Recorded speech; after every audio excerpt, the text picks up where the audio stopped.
So I'm back. It's been like 6 or 7 months since I posted a video on YouTube. I'm sorry that I have to come back on these terms. I didn't even leave on good terms. Like, trust me, the last video I posted was me talking about how my heart got broken. And then the video before that was me stuffing down like my face with Cinnabons. That's my channel, guys. But if you're new, welcome to my channel. My name is Isaac, and I'm trying to have a fresh new start. That's why I've been gone. I needed time away from everything so that I could focus on myself. And right at this moment, I'm in a better position. So I'm happy to say that, and I'm happy to share it with you guys. I just want to get you guys all back on track to where I am in my life. There's a couple things that have happened to me, and I'm gonna make a couple videos to explain it, and then I'll go back to just being me. But I want to get this out of the way, just put it all out in the open, and just let you guys know what's been up. And I want to help you guys. There's other people out there that has had these kind of things happen to them, and I want to help them. I really do. I want to be that voice for people. That's why I started this channel. So where do I begin? Let's start from the very beginning. I was living somewhere else before I was living where I was right now. It wasn't the best place. I didn't want to live there. It was my grandma, my dad, her boyfriend eventually, and me inside this small little house. And I didn't like it. It was terrible. I wanted to leave a long time ago. After I left college, I had to come back. So I had to go back to where I was originally in that house, and I stayed there for like I think 2.5, 3 years. And it's just from the very beginning, even before in high school when I lived there, I hated it. I just wanted to get out. So I was living somewhere where I didn't want to live. It was terrible. It was stressful, and my grandma was getting older, so she would argue with my sister and her boyfriend a lot. My sister was living downstairs with her boyfriend, and I was living upstairs. But originally, that upstairs bedroom was me and her room. But when her boyfriend somehow just moved in randomly, they lived downstairs and they were just doing their own thing. She could come out whenever she wanted to, but she didn't. She wanted to be with her boyfriend, whatever. But it's our house, so like, you know what I mean? Like, it was mine, my grandma's, my dad's, and her house. And then all of a sudden her boyfriend came in, uninvited. I don't know how that happened. He just came in. So I was just in the room by myself. She could come in if she wanted to. But yeah, and I was even sleeping on her bed. I was sleeping on the floor. I slept on the floor for like 2.5, 3 years or whatever. My grandma and them, they would fight. Everybody in the house would fight. I didn't want to be a part of it. I never wanted any part of that at all. So they would argue, stuff would be touched, things would be moved. There's just a lot of arguing, and it was very stressful. And I guess she was just getting so close with her boyfriend that she couldn't take it anymore.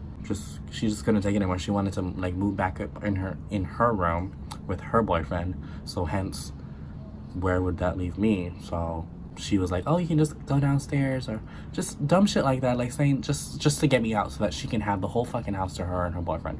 Mind you, that's all she cares about. She just cared about her boyfriend, not me. So it's just like, oh, like, fuck me, you can just get out. So I'm at work one night, and all of a sudden I just get like this text from her saying that she's like so tired of it, and that she wants me out of the house, and she's giving me until like the end of the month to like move out, as if she's like the one that's in charge of the house.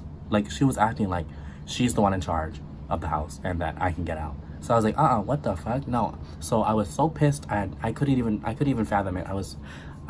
Luckily I already finished work. So in my head I was like, oh, I'm gonna be so pissed when I get to the house. I'm gonna tear that whole place up. I'm gonna raise hell. When I got there, I was like, you know what? It's not even worth it. It's not even worth it. I want to get the hell out. And this is a sign that it's just my time to leave. Just get out of this place. This is the sign that I needed. And unfortunately, it had to happen in this way. But I swear to God, it was a sign from God that I had to get out.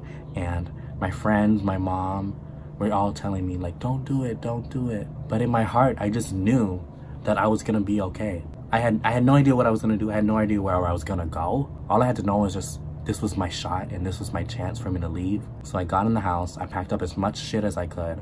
I was heated, so I had to call the cops. I was like, you guys have to come over here because I'm gonna beat some ass, I'm gonna raise hell. You guys need to come and control this. So they were there for a little bit. They wanted to leave, so they left. They weren't to help at all.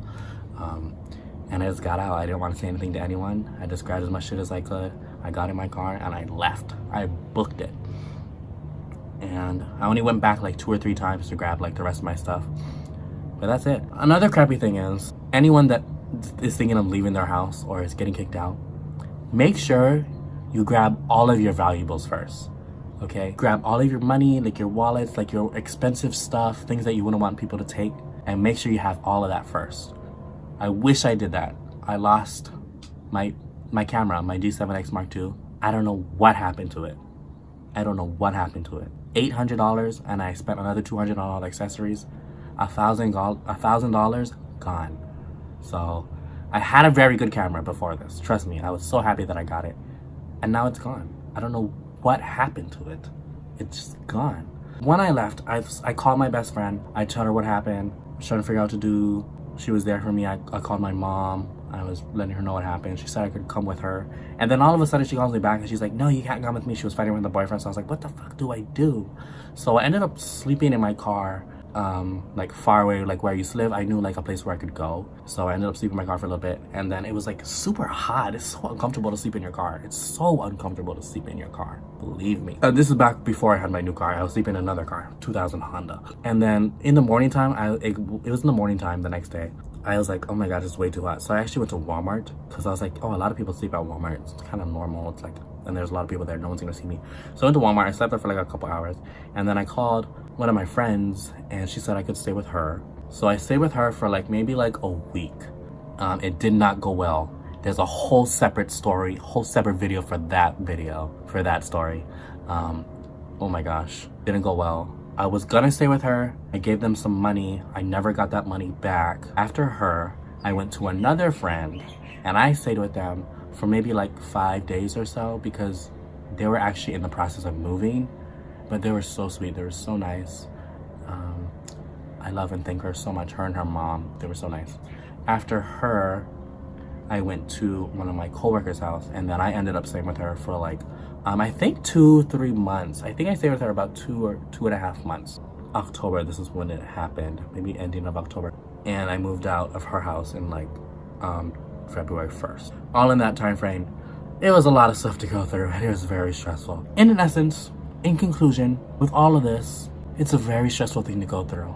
And I had to keep it all to myself. I didn't want people to know that I got kicked out. I didn't want people to know I was stressed.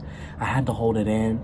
I had to juggle going to work, my 2 jobs, and having to hide from people about what happened to me. In all, I did not let it get the best of me. I stayed focused. I tried to be positive all the time. I tried to just put myself in a better position, and it all worked out. I looked for apartments all the time. I had friends that would help me. I looked for help.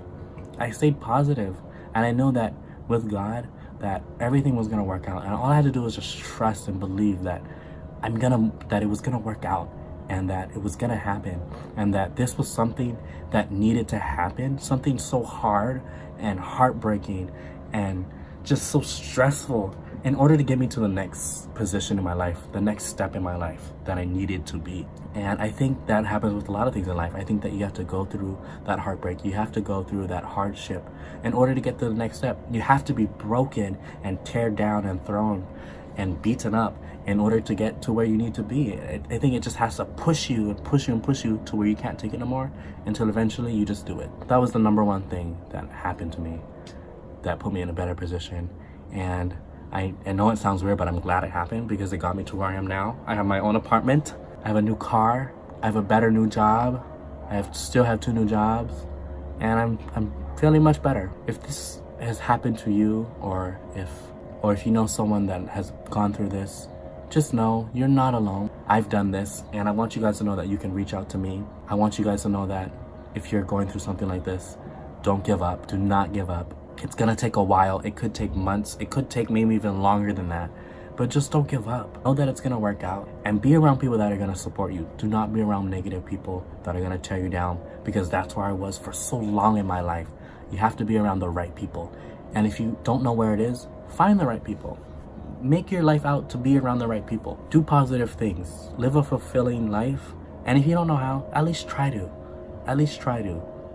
So I think that's really all I can say for this video. I have 2-3 other videos that I have to go through that's going to be a part of this series. I hope this video was in any way helpful to you guys. But if you want to, you can message me anytime on my social media down below. I always reply. For a fact, I always reply to you guys, no matter what it's about. And I want you guys to know that I'm always here. And I hope that you guys have a good day. And whether this video be a year from now, 6 years from now, 2 months from now, message me about it and I'll still remember it like it was yesterday. So thank you for watching this video. This is part 1 of however much videos I'm gonna make left about what happened to me. And I hope to see you guys in my next video. Thanks.